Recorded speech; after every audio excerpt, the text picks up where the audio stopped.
अच्छा बेटा, आज न्यू चैप्टर स्टार्ट कर रहे हैं। अच्छा, वो है थर्मोकेमिस्ट्री का, और चैप्टर नंबर है 7। सिंध की बुक में ये चैप्टर 5 है, और इसकी हेडिंग है energetics of the chemical reaction.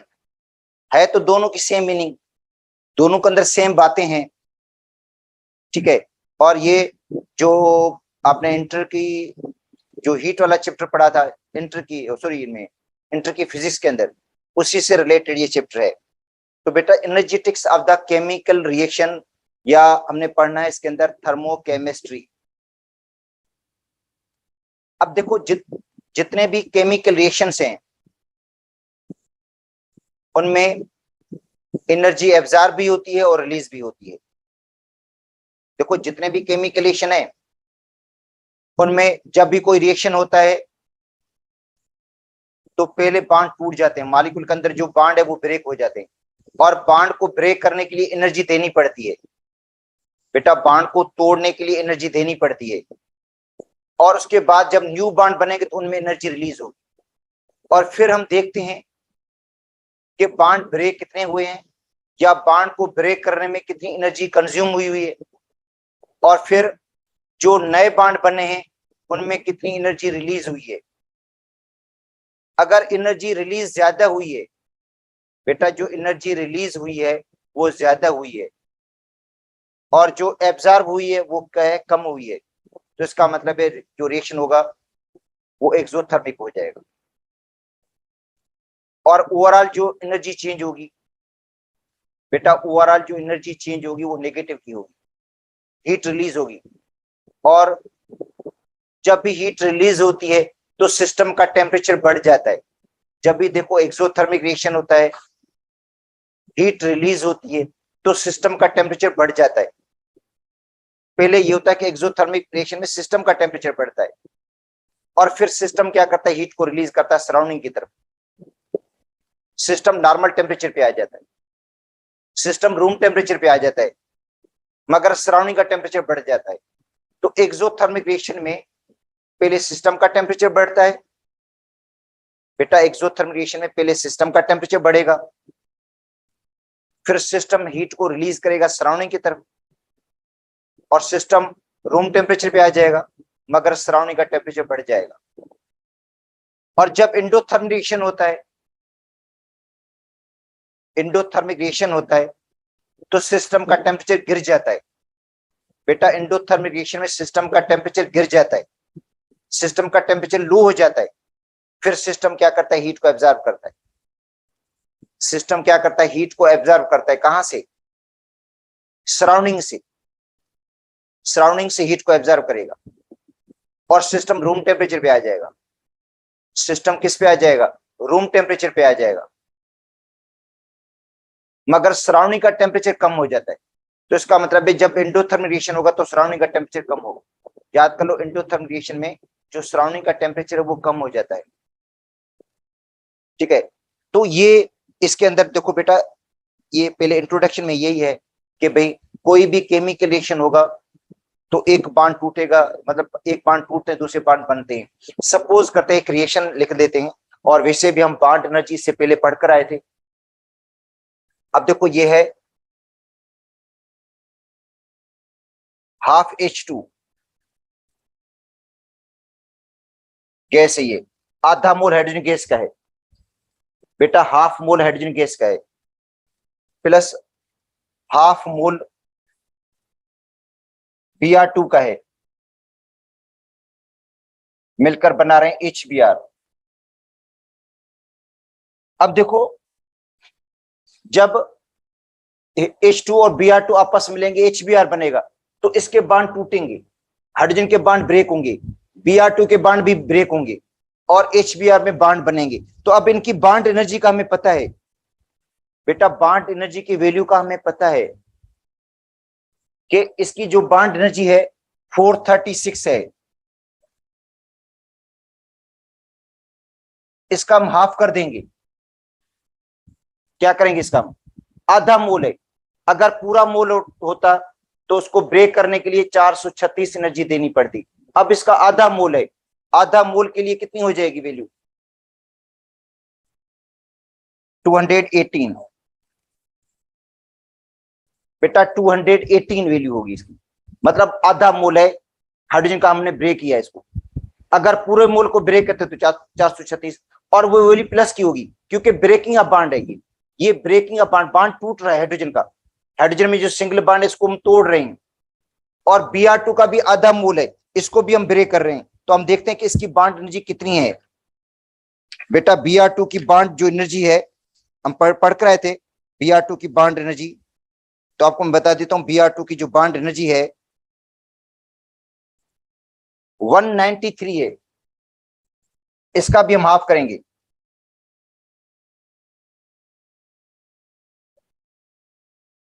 बेटा 193 का भी आपको हाफ करना होगा, 193 को 2 से अब डिवाइड कर देंगे, 193 इसको डिवाइड कर दे आप 2 के साथ, ठीक है।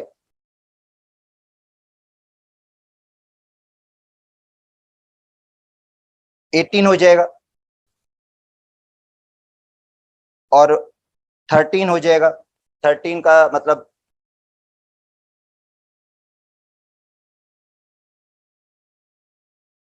तो 96.5, बेटा 96.5, तो इसका मतलब है आधे मोल के लिए कितनी एनर्जी एब्जॉर्ब होगी, 96.5, और ये एनर्जी एब्जॉर्ब होगी, और HBr का बॉन्ड बनेगा उसमें एनर्जी रिलीज होती है। बेटा HBr के अंदर जो एनर्जी रिलीज होती है वो 366 किलो जूल है, इनमें एनर्जी रिलीज हुई है। हाँ अब देखो एब्जॉर्ब कितनी हुई है, रिलीज कितनी हो, वहां से हमें पता चलेगा कि रिएक्शन एंडोथर्मिक है या एक्सोथर्मिक है। अगर रिलीज ज्यादा हो गई है और एब्जॉर्ब कम हुई है, अब इनमें दोनों ऐड कर दो आप 218 और इसके अंदर ऐड कर दो आप 96.5, तो बेटा ये 5 होगा और ये हो जाएगा 14, एक ऊपर जाएगा, ये हो जाएगा 11, एक ऊपर जाएगा। अच्छा तो 314.5, इनको सम करोगे आप लोग, बेटा इसका जवाब कितना आ रहा है, इनको सम करने से जवाब आ रहा है 314, 314.5 किलो जूल, इसका मतलब है एब्जॉर्ब इतनी हुई है, 314 एब्जॉर्ब हुई है, और रिलीज कितनी हुई है,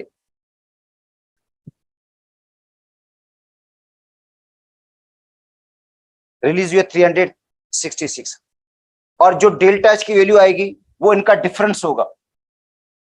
बेटा जो डेल्टा एच की वैल्यू की चेंज इन एंथैल्पी वो क्या होगा, इनका डिफरेंस होगा। अब देखो डिफरेंस खुद निकाल दो, डिफरेंस में डेल्टा एच की वैल्यू किसमें आएगी, नेगेटिव में आएगी। बेटा डेल्टा एच की वैल्यू नेगेटिव फिगर में होगी, जो भी आएगा जवाब नेगेटिव में आएगा। तो आप समझ जाओ कि जितने भी रिएक्शंस होते हैं उनमें एनर्जी एब्जॉर्ब भी होती है, रिलीज भी होती है।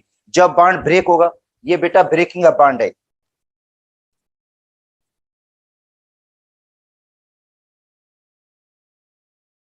इज एंडोथर्मिक,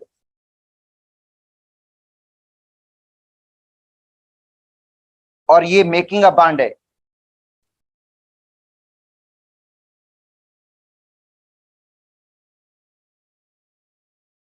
इज एक्सोथर्मिक, ठीक है, बॉन्ड बना है। हाँ अब क्या होगा, अब ये होगा कि सिस्टम हीट रिलीज करेगा। देखो बेटा ये अगर रिएक्शन फ्लास्क के अंदर है, इसको हम सिस्टम बोलते हैं, इसको हम क्या कहते हैं, सिस्टम। सिस्टम के अंदर अगर आप H2 और Br2 को रिएक्शन करवा रहे हैं, ठीक है, H2 और Br2 का रिएक्शन हो रहा है, तो एनर्जी रिलीज होगी, एनर्जी क्या होगी, रिलीज होगी, HBr बनेगा, और एनर्जी को क्या करेगा, ये पहले सिस्टम का टेम्परेचर बढ़ेगा, एक्सोथर्मिक रिएक्शन सिस्टम का टेम्परेचर बढ़ेगा, फिर सिस्टम क्या करेगा, हीट को रिलीज करेगा, इसको हम सिस्टम बोलते हैं, ये सिस्टम है। एक्सोथर्मिक रिएक्शन में सिस्टम का टेम्परेचर बढ़ता है, उसके बाद सिस्टम हीट को रिलीज करता है और हीट किधर जाती है, सराउंडिंग में जाती है। ये बेटा सराउंडिंग है, सराउंडिंग का टेम्परेचर बढ़ जाएगा। देखो सराउंडिंग का टेम्परेचर क्या होगा, बढ़ेगा। इन एक्सोथर्मिक रिएक्शन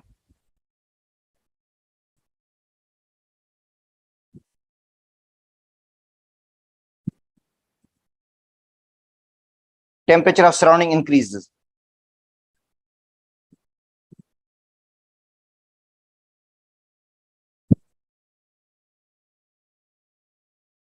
ठीक है, because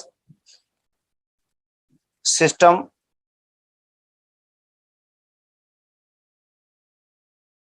release heat to surrounding,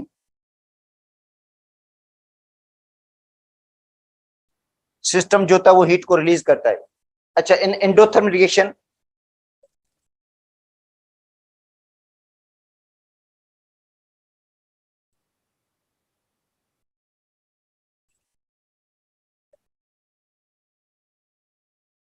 temperature of surrounding decreases,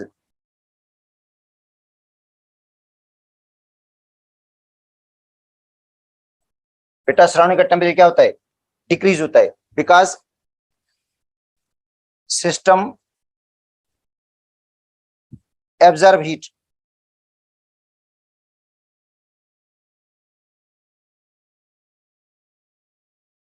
from surrounding, क्योंकि जो सिस्टम है वो हीट को एब्जॉर्ब कर रहा है। तो इसका मतलब है जितने भी रिएक्शंस होते हैं बेटा, जितनी भी चेंजेस होती हैं, उनमें या तो एनर्जी एब्जॉर्ब होगी या रिलीज होगी, या तो एनर्जी एब्जॉर्ब होगी या रिलीज होगी। और जो एनर्जी का डिफरेंस होगा बेटा, जो डिफरेंस होगा इनका, ठीक है, वहां से हमें पता चलेगा कि रिएक्शन एंडोथर्मिक है या एक्सोथर्मिक है।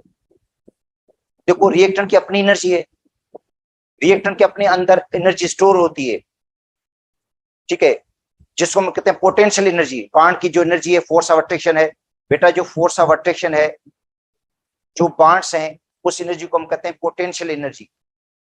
अच्छा, इसका मतलब है इसको आप हीट देंगे तो बांड टूटेगा, इसको आप हीट देंगे इसका बांड टूटेगा, उसके बाद बांड बनेगा। तो बांड बनने की एनर्जी अलग है और बांड टूटने की एनर्जी डिफरेंट है। तो इसका मतलब है डेल्टा एच की वैल्यू या तो प्लस की होगी या माइनस की होगी। डेल्टा एच की वैल्यू जीरो कभी नहीं होगी बेटा, डेल्टा एच का जो डिफरेंस है वो जीरो कभी नहीं होगा। या तो हीट एब्जॉर्ब होगी या रिलीज होगी। ऐसा नहीं है कि रिएक्टेंट प्रोडक्ट की एंथैल्पी बराबर हो जाए, ऐसा नहीं होगा। या तो डेल्टा एच की वैल्यू प्लस होगी या माइनस होगी। इसका मतलब या तो हीट एब्जॉर्ब होगी या रिलीज होगी, क्योंकि इनको बांड तोड़ने के लिए अलग हीट जरूर दे रहे हैं हम, उसकी वैल्यू अलग है। जो हीट रिलीज हो रही है वो अलग वैल्यू है, इनमें डिफरेंस होगा, ठीक है। अब देखो जो हीट रिलीज हो रही है वो ज्यादा हो रही है और जो एब्जॉर्ब हो रही है वो कम हो रही है, तो रिएक्शन लाजिम बात है एक्सोथर्मिक हो जाएगा, एक्सोथर्मिक रिएक्शन होगा। हाँ, अगर रिलीज कम हुई है, रिलीज वैल्यू कम हुई है और एब्जॉर्ब ज्यादा है, तो रिएक्शन क्या हो जाएगा, एंडोथर्मिक हो जाएगा। तो इसका मतलब रिएक्शन का एंडोथर्मिक होना या एक्सोथर्मिक होना डिपेंड करता है डेल्टा एच की वैल्यू पर या डिफरेंस पर। एंथैल्पी ऑफ द प्रोडक्ट और रिएक्टेंट की जो डिफरेंस है वहां से पता चलेगा कि रिएक्शन एंडोथर्मिक है या एक्सोथर्मिक है, ठीक है। अगर एंडोथर्मिक रिएक्शन होगा तो सिस्टम हीट एब्जॉर्ब करेगा सराउंडिंग से, ठीक है, सिस्टम का टेम्परेचर बढ़कर रूम टेम्परेचर की तरफ आएगा और सराउंडिंग जो होगा, जो सराउंडिंग होगा उसका टेम्परेचर गिर जाएगा, सराउंडिंग का टेम्परेचर डिक्रीज होगा। तो इसका मतलब है एंडोथर्मिक रिएक्शन में सराउंडिंग का टेम्परेचर गिरता है। और एक्सोथर्मिक में क्या होता है, सिस्टम हीट रिलीज करता है। पहले सिस्टम की जो बोतल होगी वो हॉट हो जाएगी, मतलब ये जो रिएक्शन वैसे वो हॉट होगी, गर्म होगी। सिस्टम का टेम्परेचर हाई होगा, उसके बाद सिस्टम क्या करेगा, इस बाउंड्री के जरिए, ये जो बाउंड्री है इनके बीच में, उनके जरिए हीट को क्या करेगा, खारिज करेगा। हीट का ट्रांसफर होगा, हीट का क्या होगा, तबादला होगा, ट्रांसफर होगा, हीट की एक्सचेंज होगी। ठीक है बेटा, हीट की एक्सचेंज होगी सिस्टम और सराउंडिंग के दरमियान, तो सिस्टम क्या करेगा, सराउंडिंग तरफ हीट को खारिज कर देगा और नतीजा क्या निकलेगा, सराउंडिंग का टेम्परेचर बढ़ जाएगा एक्सोथर्मिक रिएक्शन में। और ये क्या है, थर्मोकेमिस्ट्री है। अच्छा देखो, ये है ब्रांच ऑफ केमिस्ट्री,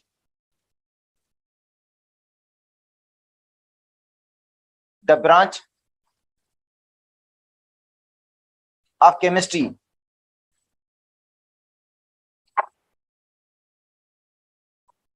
बेटा, थर्मोकेमिस्ट्री केमिस्ट्री की ब्रांच है।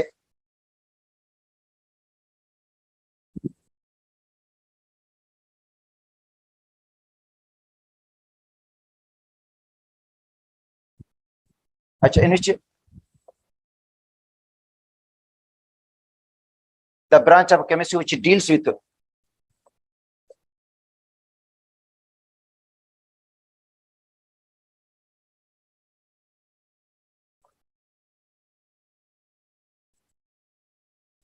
calculation of heat released or absorbed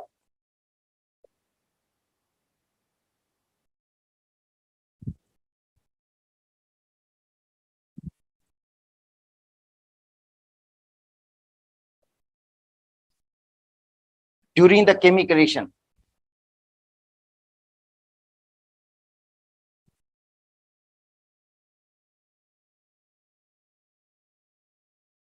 तो बेटा, branch of chemistry which deals with calculation or measurement of heat absorbed or released during the reaction, मतलब रिएक्शन के दौरान जो हीट रिलीज होती है, एब्जॉर्ब होती है, उसी का हम कैलकुलेशन करते हैं, उसी के मेजरमेंट करते हैं। किसके अंदर,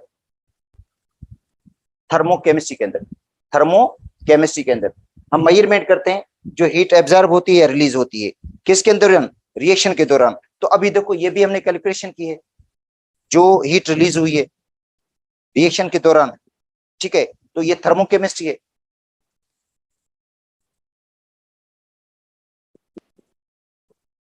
और इसमें क्या होगा, केमिकल चेंज होगा, जाहिर रिएक्शन होगा तो केमिकल चेंज होगा, और केमिकल चेंज के दौरान हीट जो रिलीज होगी, एब्जॉर्ब होगी, इसकी हम कैलकुलेशन करते हैं। अच्छा अब आते हैं, अच्छा देखो बेटा, एंडोथर्म रिएक्शन इस तरह देखो,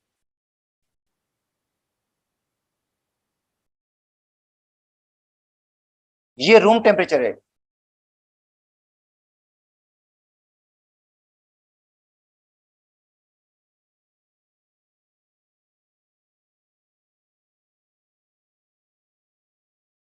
बेटा ये रूम का टेम्परेचर है, ठीक है।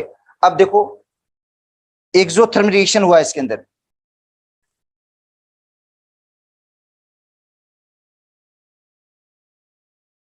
क्या हुआ रिएक्शन, एक्सोथर्मिक रिएक्शन कौन सा हो रहा है इसके अंदर, एक्सोथर्मिक रिएक्शन हुआ है।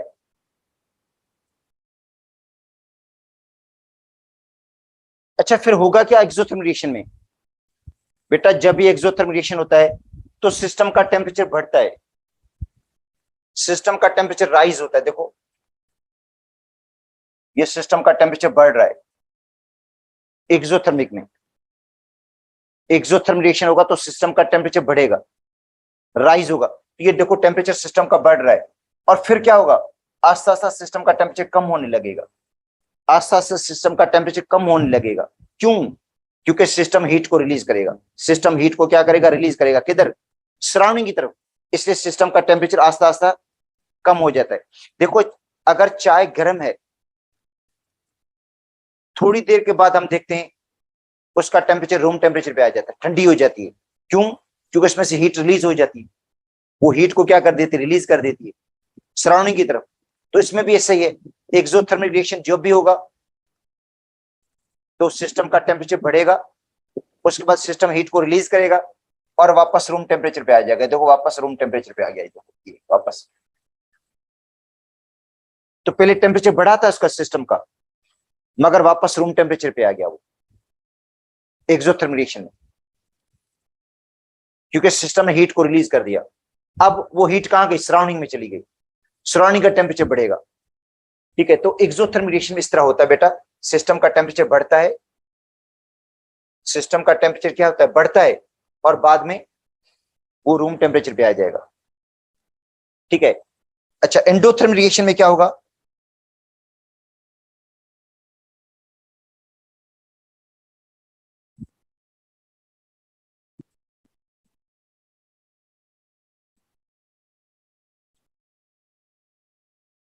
ठीक है, एंडोथर्मिक रिएक्शन में सिस्टम का टेम्परेचर कम होता है बेटा। एंडोथर्मिक रिएक्शन में सिस्टम का टेम्परेचर कम हो जाता है।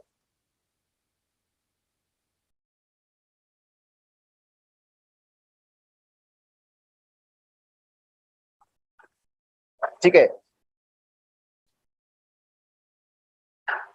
ये सिस्टम है एक।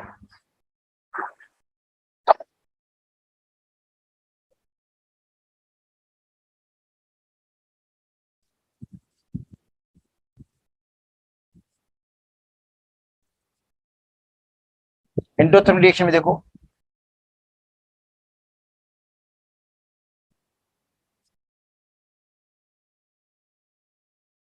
ये रूम टेम्परेचर है, ये बेटा रूम का टेम्परेचर है। और जब एंडोथर्मिक रिएक्शन होगा तो सिस्टम का टेम्परेचर डिक्रीज होता है। एंडोथर्मिक रिएक्शन में सिस्टम का टेम्परेचर क्या होता है? डिक्रीज होता है, ऐसे ऐसे। और फिर क्या होगा? सिस्टम हीट एब्जॉर्ब करेगा सराउंडिंग से। सिस्टम हीट को क्या करता है? एब्जॉर्ब करता है सराउंडिंग से। और एब्जॉर्ब करने के बाद सिस्टम का टेम्परेचर राइज होता है और रूम टेम्परेचर के बराबर हो जाता है। रूम टेम्परेचर के बराबर हो जाता है, देखो सिस्टम का टेम्परेचर। तो बेटा एंडोथर्मिक रिएक्शन जो होता है उसमें सिस्टम का देखो टेम्परेचर डिक्रीज हुआ है। ठीक है। और बाद में उसने हीट को एब्जॉर्ब किया सराउंडिंग से, एब्जॉर्ब करके बाद करने के बाद रूम टेम्परेचर पे आ गया। तो इसका मतलब है फाइनली फाइनली क्या होगा? फाइनली सराउंडिंग का टेम्परेचर कम हो जाएगा, क्योंकि सराउंडिंग से हीट ट्रांसफर हुई है सिस्टम की तरफ। तो बेटा यही है इसके अंदर। देखो अब आते हैं थर्मोकेमिकल रिएक्शंस।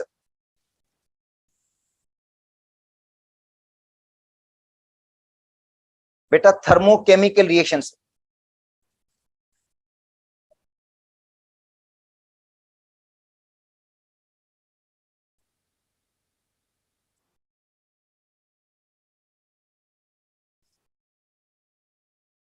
देखो दोज केमिकल रिएक्शंस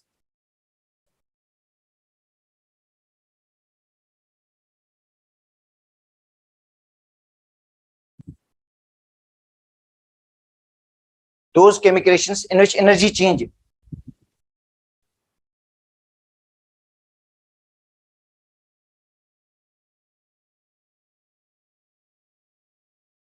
जिनके अंदर एनर्जी क्या हो? चेंज हो। those chemical reactions in which energy change along with material change, along with material change।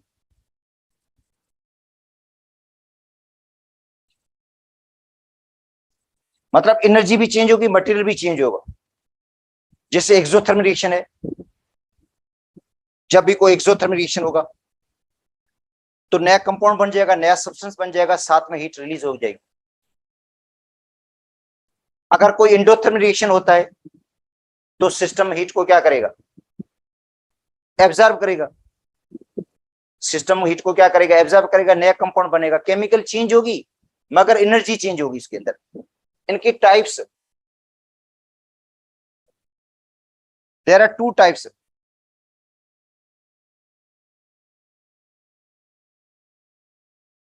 अब थर्मोकेमिकल रिएक्शन,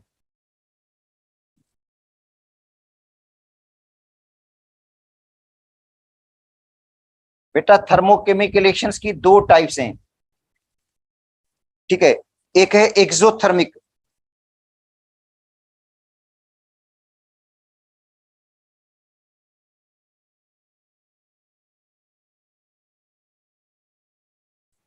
अच्छा बेटा एक्सो का मतलब होता है आउटसाइड।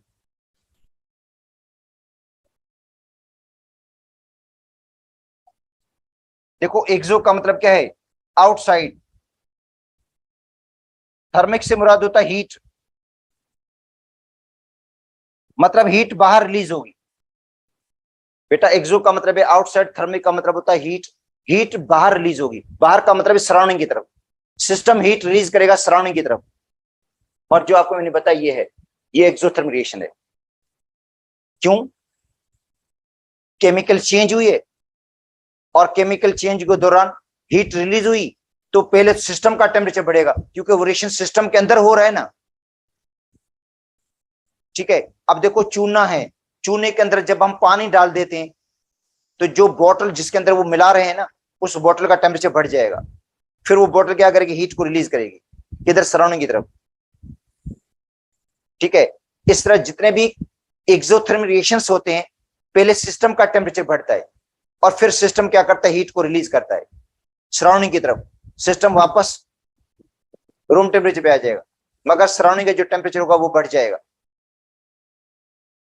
तो those chemical reactions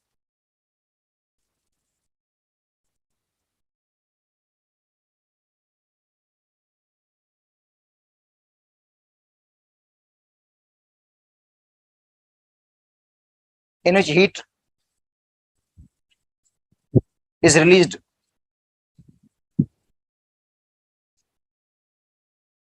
from system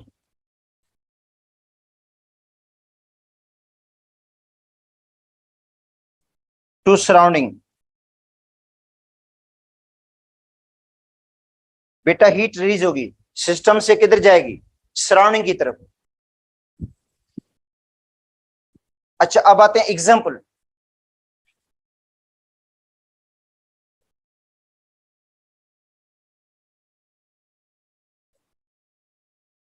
combustion of coal or hydrocarbons। बेटा कोल की कंबस्शन या जो हाइड्रोकार्बन है, मीथेन, इथेन या फ्यूल की जो कंबस्शन होती है, वो बेटा सभी एक्सोथर्मिक है, वो सभी एक्सोथर्मिक चेंजेस हैं। हाइड्रोकार्बन की कंबस्शन, अब देखो कार्बन सॉलिड है, प्लस ऑक्सीजन बन गया कार्बन डाइऑक्साइड, और डेल्टा एच की वैल्यू इसकी नेगेटिव होगी। नेगेटिव का फिगर का मतलब एक्सोथर्मिक रिएक्शन है। बेटा जब भी डेल्टा एच की वैल्यू नेगेटिव तो समझो एक्सोथर्मिक है। और 393.7 इसकी जो वैल्यू है 393.7, सिंध की बुक में 394 लिखा हुआ है किलो जूल पर मोल, क्योंकि राउंड ऑफ करेंगे तो 394 हो जाता है। तो ये एक्सोथर्मिक रिएक्शन है। अच्छा, मीथेन प्लस 2O2 एरोसीओ2 प्लस 2H2O, डेल्टा एच की वैल्यू नेगेटिव होगी। बेटा डेल्टा एच की वैल्यू नेगेटिव होगी, तकरीबन -890 तक वैल्यू है इसकी, -890 तक किलो जूल पर मोल इसकी वैल्यू है कंबस्शन की। अच्छा, इसका अलावा H2 हाइड्रोजन प्लस ऑक्सीजन क्या बन गया बेटा, H2O बन गया लिक्विड। ये भी नेगेटिव फिगर में है, 285.58। सिंध की बुक में 286 लिखा हुआ है इसकी वैल्यू को। बेटा ये एंडोथर्मिक एक्सोथर्मिक चेंज है। देखो ये एक्सोथर्मिक है, इनमें क्या होता है, हीट रिलीज होती है। अच्छा, हैबर प्रोसेस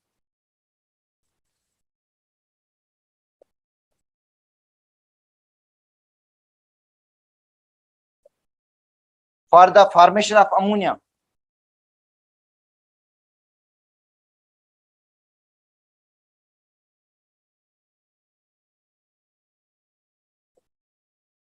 बेटा हैबर प्रोसेस में अमोनिया बनती है।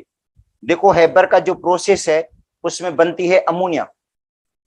तो नाइट्रोजन गैस और हाइड्रोजन गैस,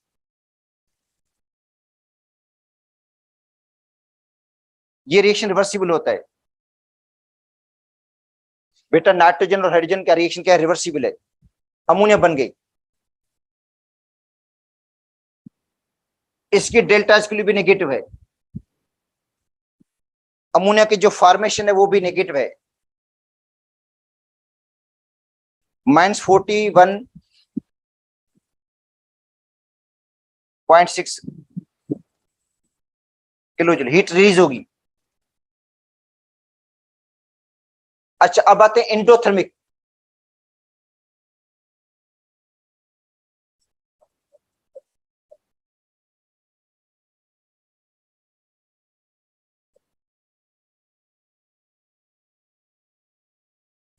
बेटा इंडो का मतलब होता है इनसाइड, देखो इंडो का मतलब है इनसाइड, इनसाइड से मुराद है हीट का ट्रांसफर होगा सिस्टम की तरफ, सराउंडिंग से, तो इंडो का मतलब है इनसाइड, और थर्मिक से मुराद होता है हीट, इसका मतलब है हीट अंदर जाती है, हीट सराउंडिंग से सिस्टम की तरफ जाती है, हीट का जो ट्रांसफर होता है वो सिस्टम से सराउंडिंग की तरफ जाता है, इसका मतलब है एंडोथर्मिक रिएक्शन में सिस्टम का टेम्परेचर गिरता है पहले, बेटा एंडोथर्मिक रिएक्शन में टेम्परेचर ऑफ सिस्टम डिक्रीज, फिर क्या होगा, सिस्टम हीट को एब्जॉर्ब करता है सराउंडिंग से, और फिर फाइनली सराउंडिंग का टेम्परेचर गिर जाता है, सिस्टम का टेम्परेचर रूम टेम्परेचर पे आ जाता है। तो those chemical reactions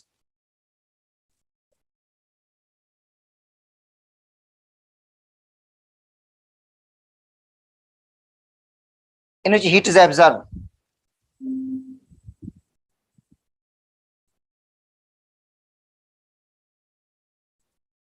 from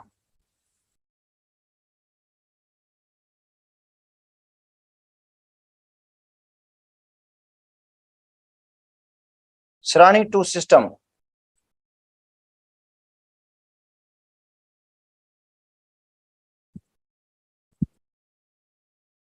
heat absorb होती है फ्रॉम सराउंडिंग टू सिस्टम, मतलब हीट का फ्लो होता है सिस्टम की तरफ,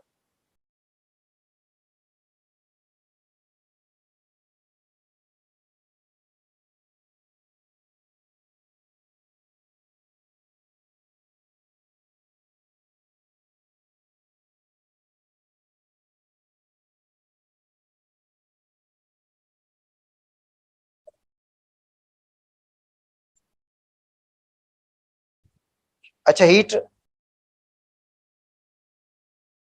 ट्रांसफर फ्रॉम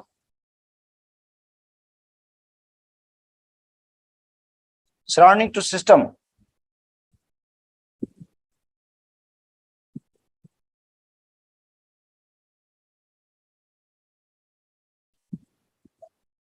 ठीक है, तो इसका मतलब है हीट एब्जॉर्ब होती है या हीट की ट्रांसफर होती है सराउंडिंग से सिस्टम की तरफ, सिस्टम हीट को एब्जॉर्ब करेगा, और जब तक वो हीट एब्जॉर्ब नहीं होगी तब तक वो रिएक्शन नहीं होगा।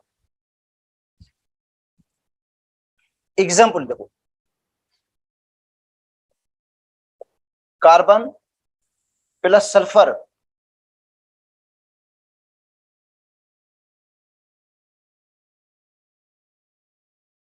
कार्बन डाइसल्फाइड बन गया,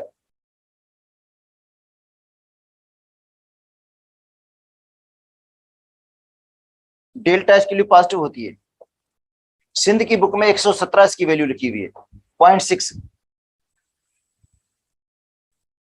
इसकी बुक में शायद ये एग्जांपल नहीं गिवन है बेटा, ये सिंध की बुक में एग्जांपल गिवन है कि कार्बन और सल्फर जब मिल जाते हैं तो कार्बन डाइसल्फाइड बन जाता है और चेंज इंडोथर्मिक है।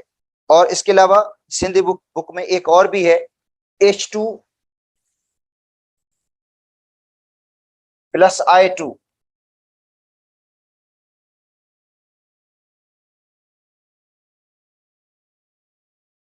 ये भी रिएक्शन रिवर्सिबल है, HI बन जाता है, इसमें भी डेल्टा एच के लिए पॉजिटिव है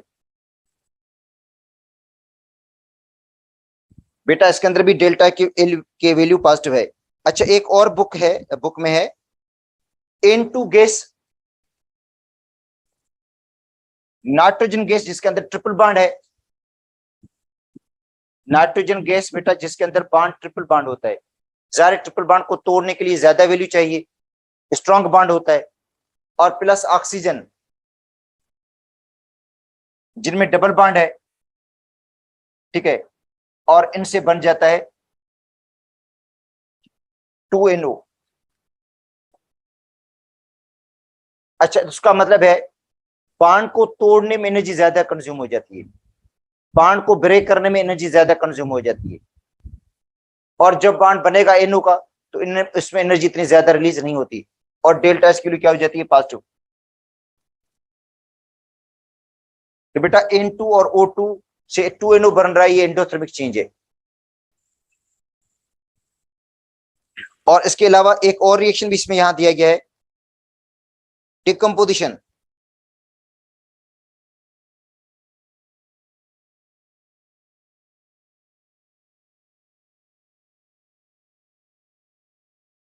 water into hydrogen gas and oxygen gas. समझिए, रिएक्शन इनवर्स हो जाएगा।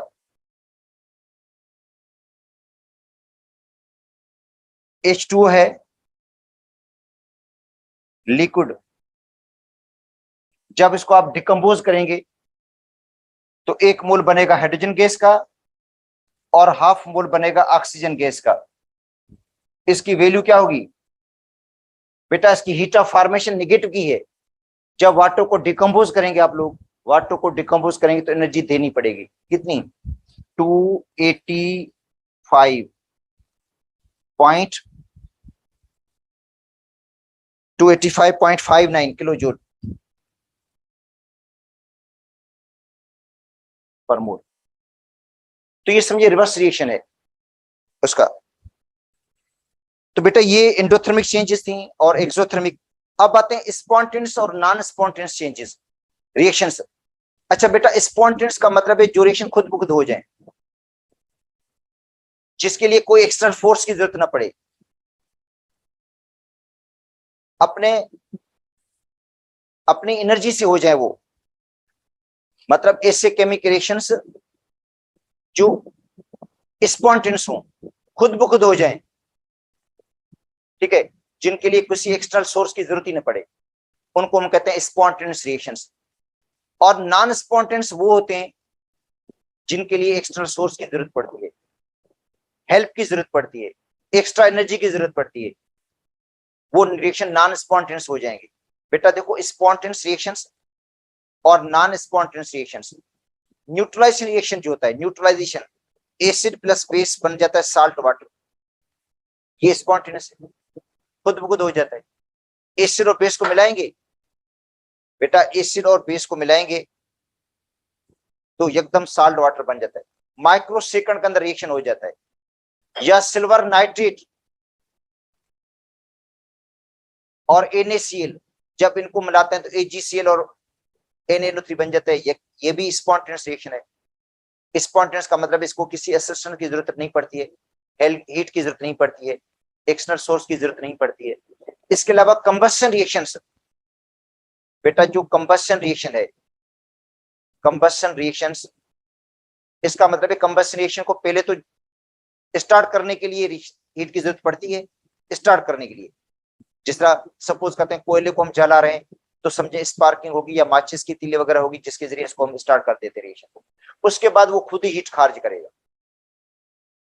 या गैस है, नेचुरल गैस है, उसको भी रिएक्शन को स्टार्ट करने के लिए क्या होता है, हीट की जरूरत पड़ती है। इनिशियली इसको हीट की जरूरत पड़ती है, मगर बाद में किसी असिस्टेंस की जरूरत नहीं है। मगर वो जो नॉन स्पॉन्टेनियस होते हैं उसको एकदम उनको मुसलसल हीट की, मतलब मुसलसल एक्सटर्नल सोर्स की जरूरत पड़ती है। अगर एक्सटर्नल सोर्स बंद कर देंगे वो रिएक्शन खत्म हो जाएगा या चेंज खत्म हो जाएगी। वो जैसे पानी नीचे से ऊपर चढ़ाते हैं बेटा, पानी जो है नीचे से जो ऊपर चढ़ता है ना, जब लाइट चली जाती है तो पानी का जो चढ़ना रुक जाता है, तो ये नॉन स्पॉन्टेनियस हो गया।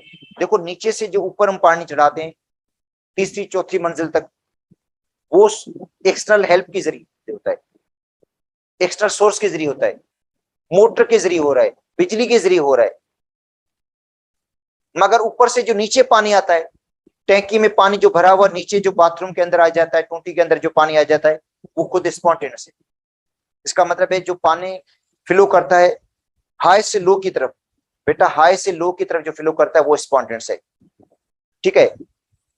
मगर लो से हाई की तरफ जाएगा जो, वो क्या होगा, नॉन स्पॉन्टेनियस होगा, ठीक है। इस तरह कुछ जो एंडोथर्मिक रिएक्शंस हैं वो भी स्पॉन्टेनियस खुद ब खुद हो जाते हैं। देखो एवापोरेशन वाटर, आपको पता है एवापोरेशन वाटर हर टेम्परेचर पे होता है। लो टेम्परेचर होगा तब भी होगी, हाई टेम्परेचर होगा तो भी होगी।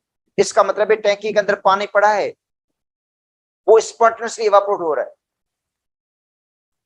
है, एंडोथर्मिक, मगर प्रोसेस नेचुरल है, प्रोसेस स्पॉन्टेनियस चाहिए। इसका मतलब है कुछ ऐसे रिएक्शन एंडोथर्मिक भी स्पॉन्टेनियस हो जाते हैं। देखो एक्सोथर्मिक रिएक्शन तो स्पॉन्टेनियस है बेटा, जो एक्सोथर्मिक रिएक्शन है वो तो स्पॉन्टेनियस है, वो खुद हीट रिलीज करते हैं, ठीक है।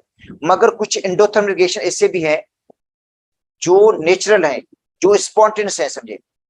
तो इवापोरेशन ऑफ वाटर, वाटर की इवापोरेशन हर टेम्परेचर पे होती है,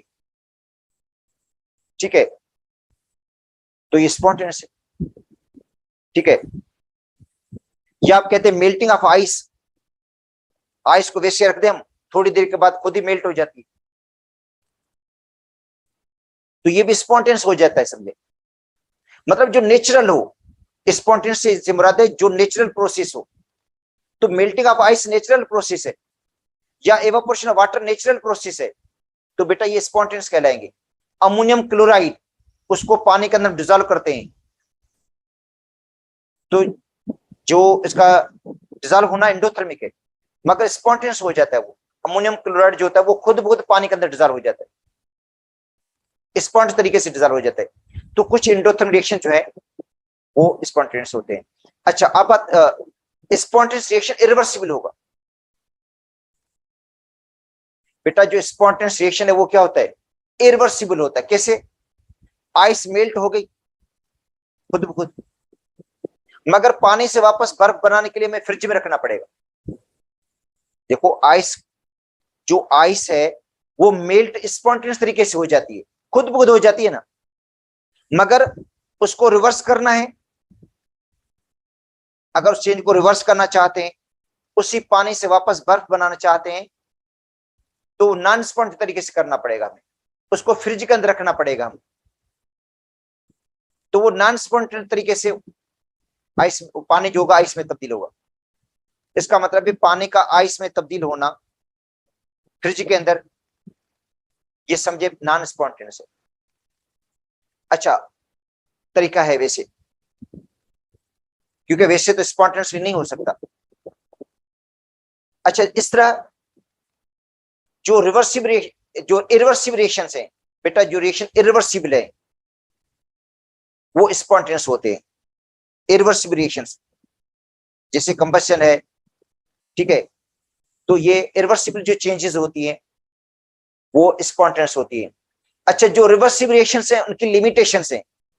रिवर्सिबल रिएक्शंस स्पॉन्टेनियस भी हो सकते हैं, नॉन स्पॉन्टेनियस भी हो सकते हैं बेटा। जो रिवर्सिबल रिएक्शंस है वो स्पॉन्टेनियस भी हो सकते हैं और नॉन स्पॉन्टेनियस भी हो सकते हैं, ठीक है। तो बेटा कुछ इसकी डेफिनेशंस बुक में थी,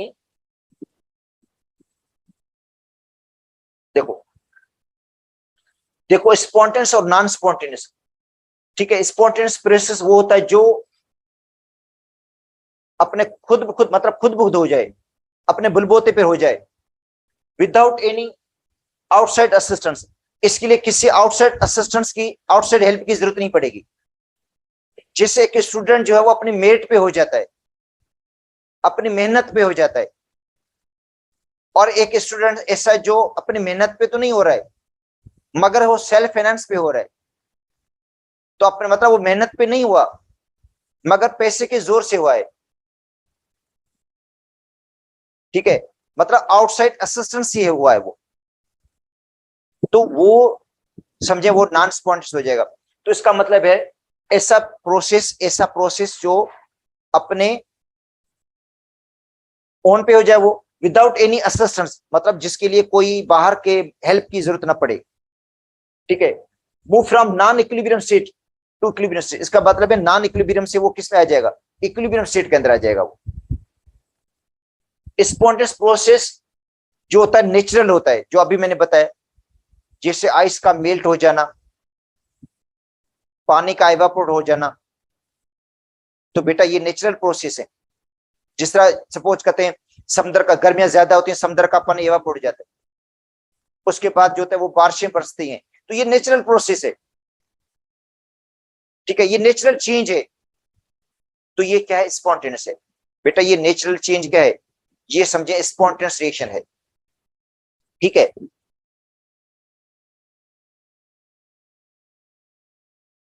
इट इज यूनि डायरेक्शनल। ये क्या होगा, यूनि डायरेक्शनल का मतलब एक ही डायरेक्शन में होगा। ये इरिवर्सिबल होगा। ये क्या होगा, इरिवर्सिबल होगा। और रियल प्रोसेस है। अच्छा, जैसे वाटर फ्लो करता है from higher level to lower level, higher level से लोअर लेवल में जो वाटर फ्लो करता है, ये स्पॉन्टेनियस है। अब देखो पानी ऊपर जो मैंने आपको बताया टैंकी के अंदर पानी है, जब वो नीचे आता है तो वो स्पॉन्टेनियस हो जाता है, स्पॉन्टेनियस तरीके से नीचे आता है। इसके लिए किसी की हेल्प की जरूरत नहीं पड़ती, किसी की मदद की जरूरत नहीं पड़ती, किसी मोटर की जरूरत नहीं पड़ती, इलेक्ट्रिसिटी की जरूरत नहीं पड़ती है उसके लिए, उसको नीचे लाने के लिए। मगर जब नीचे से ऊपर लेकर जाते हैं तो उसके लिए आपको हेल्प की जरूरत पड़ेगी। ठीक है, हाँ, इसके अलावा और कौन से हैं, न्यूट्रलाइज रिएक्शन।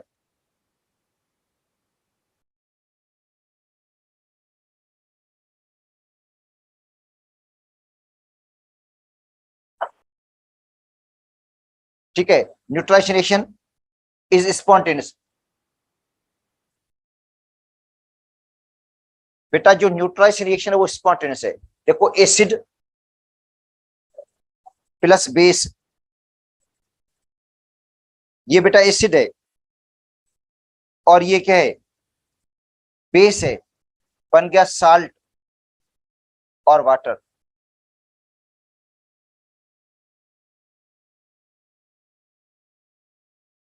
या देखो AgNO3 है प्लस NaCl है। ठीक है, AgNO3 को NaCl के अंदर ऐड करोगे ना, ये न्यूट्रलाइजेशन रिएक्शन नहीं है,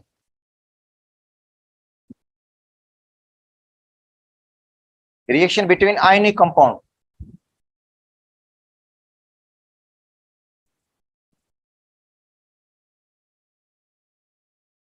बेटा रिएक्शन किसके दरमियान है, आयनिक कंपाउंड। तो AgNO3 को जैसे NaCl में मिलाएंगे एकदम व्हाइट प्रेसिपिटेट बन जाती है, फौरन बनेगी, माइक्रो सेकंड के अंदर ये रिएक्शन हो जाएगा स्पॉन्टेनियस तरीके से। AgCl बनेगा सॉलिड और NaNO3 बन जाएगा। ठीक है, कंबस्शन रिएक्शन,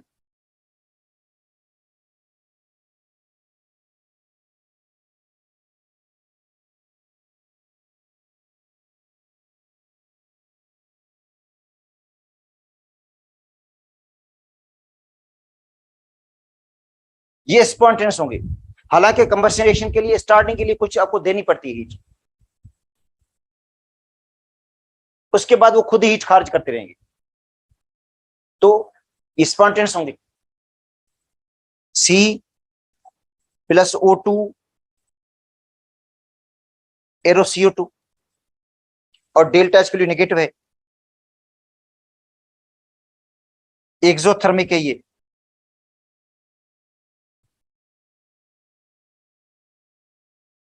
रिएक्शन कौन सा है बेटा, ये exothermic. Methane plus oxygen,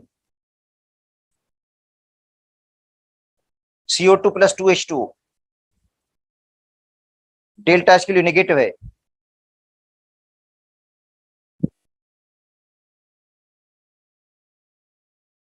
exothermic हो गया। हाँ, इन स्पॉन्टेनियस रिएक्शन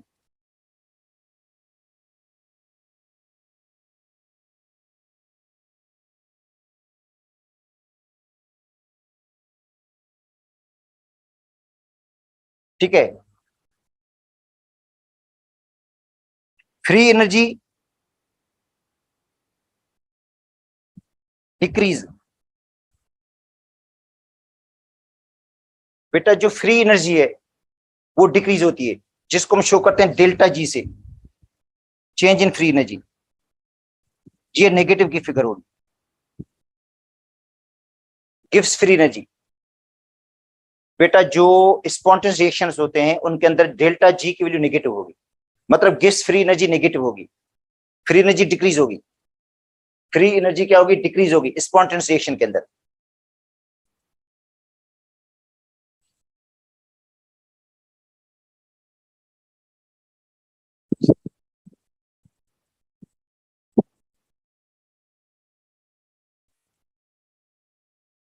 ठीक है, और आपको बता दूं,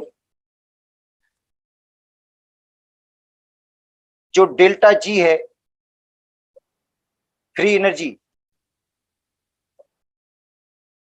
ये बराबर होता है डेल्टा एच, बराबर होता है delta H minus T delta S.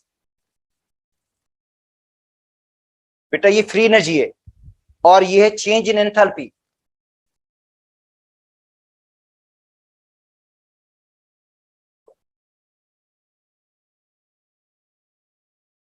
और ये चेंज इन एंट्रोपी।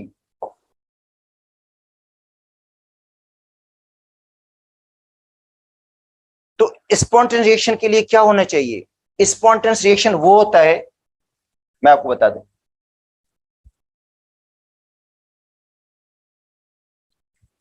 ये एक्चुअली सिलेबस के अंदर तो नहीं, मैं आपको बता देता हूं। जो डेल्टा जी है ये नेगेटिव हो, ये क्या हो? नेगेटिव हो, फ्री एनर्जी नेगेटिव हो, फ्री एनर्जी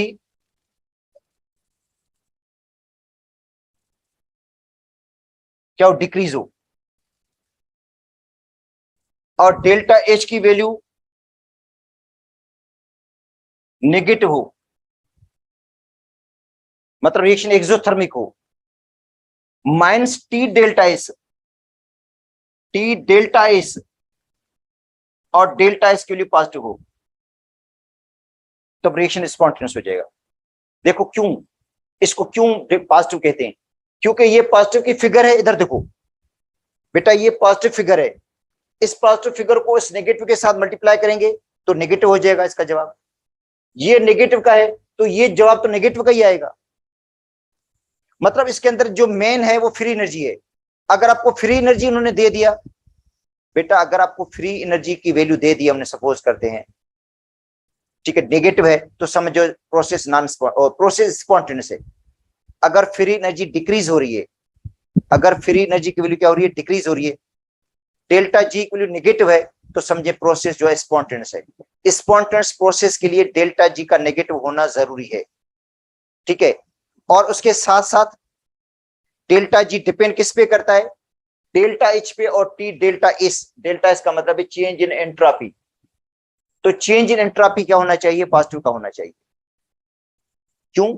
क्योंकि ये पॉजिटिव का होगा तो इस नेगेटिव के साथ मल्टीप्लाई करके नेगेटिव हो जाएगा फाइनली, और ये नेगेटिव है तो इन दोनों का सम भी नेगेटिव हो जाएगा। बेटा इस डेल्टा जी का सम नेगेटिव होना चाहिए। कैसे नेगेटिव हो सकता है? ठीक है, तो ये वैल्यू पॉजिटिव की है, पॉजिटिव, और ये नेगेटिव, पॉजिटिव को नेगेटिव के साथ मल्टीप्लाई करते हैं, आंसर किसका आता है? मैथमेटिक्स के हिसाब से नेगेटिव का आएगा, और ये भी नेगेटिव का है, तो इन दोनों का जो सम होगा वो तो नेगेटिव आएगा, तो डेल्टा जी के लिए नेगेटिव आएगी। ठीक है, किसके लिए? स्पॉन्टेनियस प्रोसेस के लिए। बेटा स्पॉन्टेनियस प्रोसेस के लिए।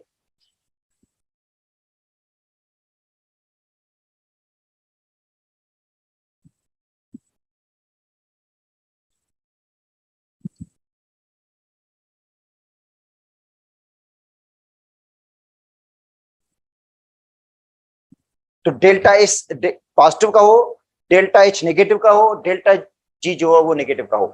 हाँ कभी कभी ऐसा हो सकता है, सुन लो मेरी बात, ठीक है, अगर डेल्टा एच का जवाब प्लस का है, जिसे आपको मैंने पहला बताया था, कि कुछ जो एंडोथर्मिक रिएक्शंस हैं वो भी स्पॉन्टेनियस होते हैं। डेल्टा एच का जवाब प्लस का है, मगर फिर डेल्टा एच का वैल्यू वैल्यू इतनी पॉजिटिव की हो, बेटा डेल्टा एच की वैल्यू एंट्रोपी चेंज इतनी पॉजिटिव की हो, प्लस और माइनस इसको मल्टीप्लाई करेंगे आप, तो इसका जवाब अगर बहुत ज्यादा नेगेटिव का है, सुन लो बेटा, इसका जवाब अगर बहुत ज्यादा नेगेटिव का है, क्योंकि ये पॉजिटिव की वैल्यू पॉजिटिव को नेगेटिव के साथ मल्टीप्लाई कर दे नेगेटिव, अगर ये पूरा जो फिगर है ये इसकी वैल्यू बहुत ज्यादा नेगेटिव की है और इसकी वैल्यू थोड़ी पॉजिटिव की है, तो भी जवाब डेल्टा जी का नेगेटिव आ जाएगा ओवरऑल। इसलिए तो देखो एवापोरेशन, बेटा जो एवापोरेशन है, एवापोरेशन में एंट्रोपी बहुत ज्यादा चेंज हो जाती है। बेटा एवापोरेशन में एंट्रोपी चेंज होती है, डिग्री ऑफ डिसऑर्डरनेस बढ़ती है, और एवापोरेशन में डेल्टा एच की जो डेल्टा एच की वैल्यू वो बढ़ेगी, एंट्रोपी बढ़ेगी। ठीक है, तो इसका जो फिगर होगा एंट्रोपी की वैल्यू ज्यादा पॉजिटिव की होगी, इस पॉजिटिव फिगर को इस नेगेटिव के साथ मल्टीप्लाई करेंगे तो जवाब नेगेटिव का हो जाएगा। अगर इसका जवाब थोड़ा भी पॉजिटिव का है फिर भी इसका जवाब नेगेटिव का आ जाएगा। इसका नेगेटिव का होना जरूरी है बेटा, इसका नेगेटिव का होना जरूरी है, मगर इस कंसेप्ट की इतनी जरूरत नहीं है, क्योंकि इतना इसमें ये बोला कि आउट ऑफ स्कोप है, ये इतना आपको ज्यादा डिटेल में जाने की जरूरत ही नहीं है इसके अंदर। हाँ, अब आते हैं नॉन स्पॉन्टेनियस प्रोसेस। ठीक है, तो बेटा नॉन स्पॉन्टेनियस प्रोसेस वो हो जिनके लिए आपको एनर्जी सप्लाई करनी पड़े, जिसके लिए आउटसाइड की हेल्प की जरूरत हो। मतलब नॉन स्पॉन्टेनियस रिएक्शन वो होते हैं जिसके लिए आपको आउटसाइड हेल्प की जरूरत पड़ जाए, आउटसाइड की हेल्प के बगैर वो रिएक्शन ना हो, उनको हम कहते हैं नॉन स्पॉन्टेनियस। तो अब देखो एक्सटर्नल सोर्स से एनर्जी देनी पड़े, और ये अपने मतलब खुद ब खुद नहीं होंगे, ये नेचर के अंदर नहीं होते हैं, ये नेचुरल प्रोसेस नहीं है। ठीक है, नेचुरल प्रोसेस नहीं है। जिस तरह नीचे से ऊपर वाला पानी चढ़ाना नेचुरल नहीं है, मोटर के जरिए चढ़ जाता है। ठीक है, हीट की transfer from cold reservoir to hot reservoir, ये भी नेचुरल नहीं है। ठीक है, तो ये अपने जो है अपने मतलब मदद से नहीं होंगे, ये एक्सटर्नल सोर्स से होंगे, ये रिएक्शंस नेचुरल नहीं है ये। तो रिवर्सिबल जो रिएक्शंस हैं बेटा, जो रिवर्सिबल रिएक्शंस हैं वो लिमिटिंग केस हैं। मतलब लिमिटिंग का मतलब उसके अंदर स्पॉन्टेनियस भी है, नॉन स्पॉन्टेनियस भी है। जो रिवर्सिबल रिएक्शंस है वो लिमिटिंग केस है, उसमें स्पॉन्टेनियस भी है और नॉन स्पॉन्टेनियस भी होते हैं। ठीक है, अच्छा उसके बाद है पंपिंग ऑफ वाटर, वाटर को पंप करना ऊपर, ये नॉन स्पॉन्टेनियस है। या transfer of heat from cold interior a part of the refrigerator to the hot surrounding. या उसके बाद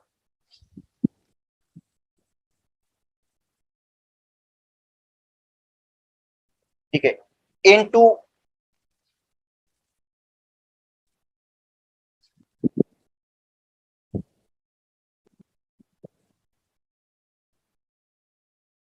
अच्छा इनटू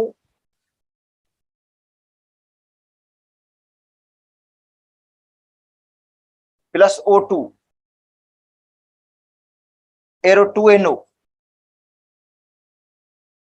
बेटा N2 plus O2 arrow 2NO, ये नॉन स्पॉन्टेनियस है बेटा। ये क्या है? नॉन स्पॉन्टेनियस है।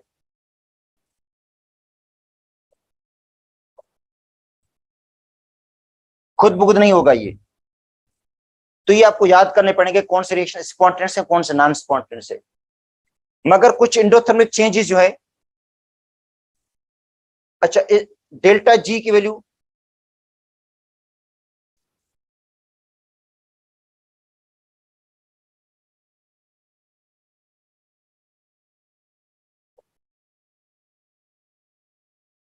डेल्टा जी के लिए पॉजिटिव होगी, फ्री एनर्जी इंक्रीज।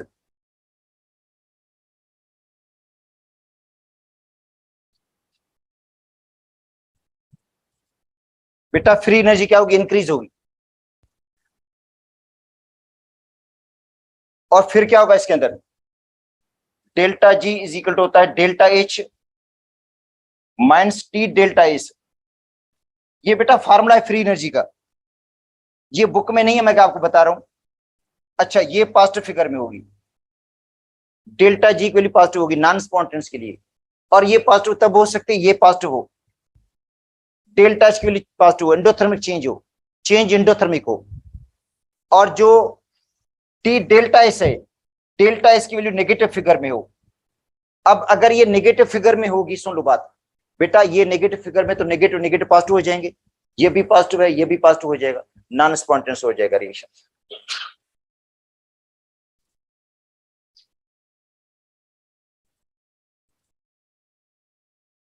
मगर कुछ एंडोथर्मिक चेंजेस आपको मैंने पहले बता दिया, कुछ एंडोथर्मिक चेंजेस है मगर स्पॉन्टेनियस है। तो एवापोरेशन ऑफ वाटर, वाटर का एवापोरेट होना, ये लिक्विड वाटर उसका एवापोरेट होना, ये एंडोथर्मिक है मगर है स्पॉन्टेनियस। ठीक है, नेचुरल प्रोसेस है, जो एवापोरेशन का प्रोसेस है नेचुरल है। या अमोनियम क्लोराइड का वाटर के अंदर डिजॉल्व होना, अमोनियम क्लोराइड का बेटा अमोनियम क्लोराइड है, इसको वाटर के अंदर हम डिजॉल्व करते हैं तो एक्वस सॉल्यूशन बन जाता है, अमोनियम आयन और क्लोराइड अलग हो जाते हैं। तो ये भी चेंज तो एंडोथर्मिक है मगर ये है स्पॉन्टेनियस, खुद ब खुद डिजॉल्व हो जाता है। और फिर बाकी इवनिंग की क्लास में कर लेंगे अब।